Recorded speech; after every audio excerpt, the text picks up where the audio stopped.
TDS means tax deduction at source, यानी कि अगर आप कहीं पर काम करते हैं, किसी कंपनी, किसी फर्म, किसी ऑर्गेनाइजेशन के एम्प्लॉय हैं, तो आपकी सैलरी में से कुछ पैसा डिडक्ट करके कंपनी इनकम टैक्स डिपार्टमेंट में जमा कर देती है, जिसे TDS यानी कि टैक्स डिडक्शन एट सोर्स कहा जाता है। ये तभी डिडक्ट किया जाता है जब आप टैक्स के दायरे में होते हैं।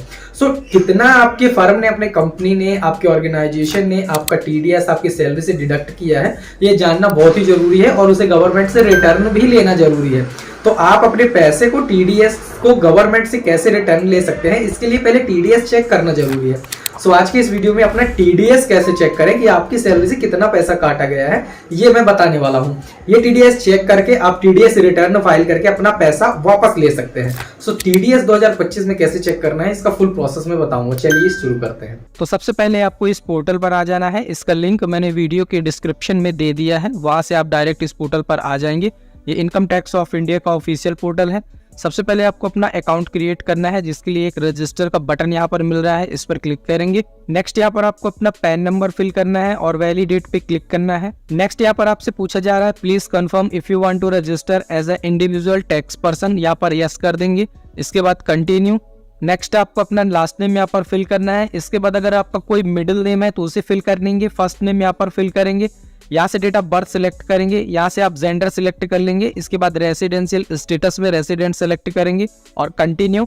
नेक्स्ट यहाँ पर आपको अपनी कॉन्टैक्ट डिटेल फिल करनी है। यहाँ पर आप अपना मोबाइल नंबर देंगे। इसके बाद बिलोंग्स टू में सेल्फ कर देंगे। अगर आपका वो भाई का, फ्रेंड का या फिर किसी और का मोबाइल है तो वो आप यहाँ से सेलेक्ट कर लेंगे। हमारे केस में सेल्फ का है।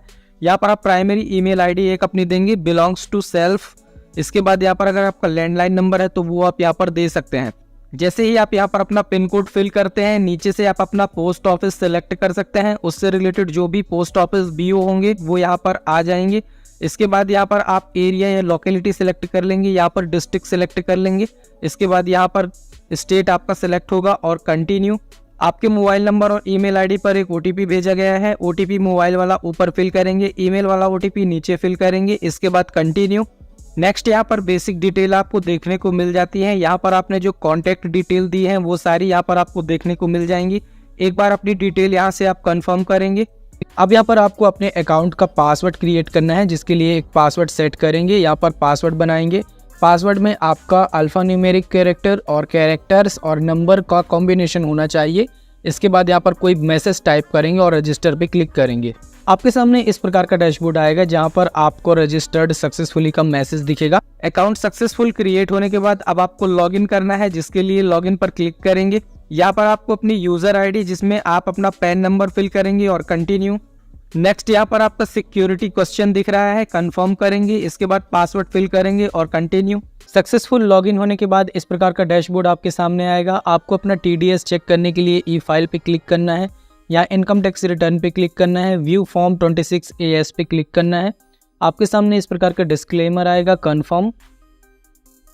अब आपको यहाँ पर अटेंशन टैक्स पेयर्स, यहाँ कंसेंट को एग्री करना है और प्रोसीड।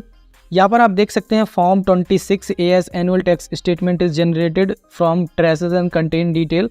यहाँ पर TDS TCS की डिटेल्स भी होती हैं। तो यहाँ पर आपको 2 लिंक मिलेंगे, click here to view tax credit, और यहाँ पर एक मिलेगा E-वेरीफाइड सर्विस ऑन ट्रेस। तो आपको फर्स्ट लिंक पे क्लिक करना है। अब आपको यहाँ पर असेसमेंट ईयर सेलेक्ट करना है, जिस भी असेसमेंट ईयर का आप देखना चाह रहे हैं। जैसे हम 23-24 का देखना चाह रहे हैं, यहाँ पर व्यू एज HTML करेंगे और व्यू पे क्लिक करेंगे।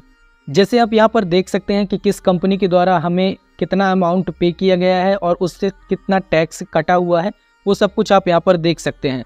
जैसे यहाँ पर हमें इतना अमाउंट पे किया गया है, जबकि उसमें से टैक्स बिल्कुल भी कट नहीं किया गया है। तो यहाँ पर हमारा TDS इस प्रकार से शो होता है। इसे आप PDF में भी सेव कर सकते हैं, जिसके लिए एक्सपोर्ट एज PDF पे क्लिक करेंगे। इसे आप PDF में भी सेव कर सकते हैं, जिसके लिए एक्सपोर्ट एज PDF पे क्लिक करेंगे। आपका ये PDF में एक्सपोर्ट होके सेव हो जाएगा। इसी प्रकार से आप दूसरे ईयर का भी चेक करना चाहें तो आप इसे भी चेक कर सकते हैं। अगर यहाँ पर आपको बता रहा है कि आपका TDS इतना डिडक्ट किया गया है और आपका जो टैक्स लायबिलिटी है वो उतना नहीं होती है, तो इसके लिए आप इनकम टैक्स रिटर्न फाइल करके और आप अपना रिफंड भी ले सकते हैं। जैसे कि अगर आपका TDS 40,000 रुपये डिडक्ट किया गया है, लेकिन आपकी टैक्स लायबिलिटी 20,000 रुपये ही बन रही है, तो आप इनकम टैक्स रिटर्न फिल करके 20,000 रुपये का रिटर्न आप ले सकते हैं। लेकिन अगर आपका TDS ज़्यादा कम काटा गया है और आपकी टैक्स लायबिलिटी ज़्यादा बन रही है तो इस केस पे आपको फिर से इनकम टैक्स रिटर्न फाइल करके और गवर्नमेंट को उतना देना पड़ेगा। तो यहाँ पर आप आके एक बार चेक करें कि आपका TDS कितना काटा गया है और क्या वो आपके टैक्स लायबिलिटी के अंदर आता है या फिर उससे ज़्यादा एक्सीड कर रहा है। उस बेस पे आप इनकम टैक्स रिटर्न फाइल कर सकते हैं। इनकम टैक्स रिटर्न फाइल करने के लिए मैं रिकमेंड करूँगा कि आप एक CA की सहायता लें या फिर आप अपने से भी फाइल कर सकते हैं, लेकिन थोड़ी सावधानी बरतने की ज़रूरत होती है।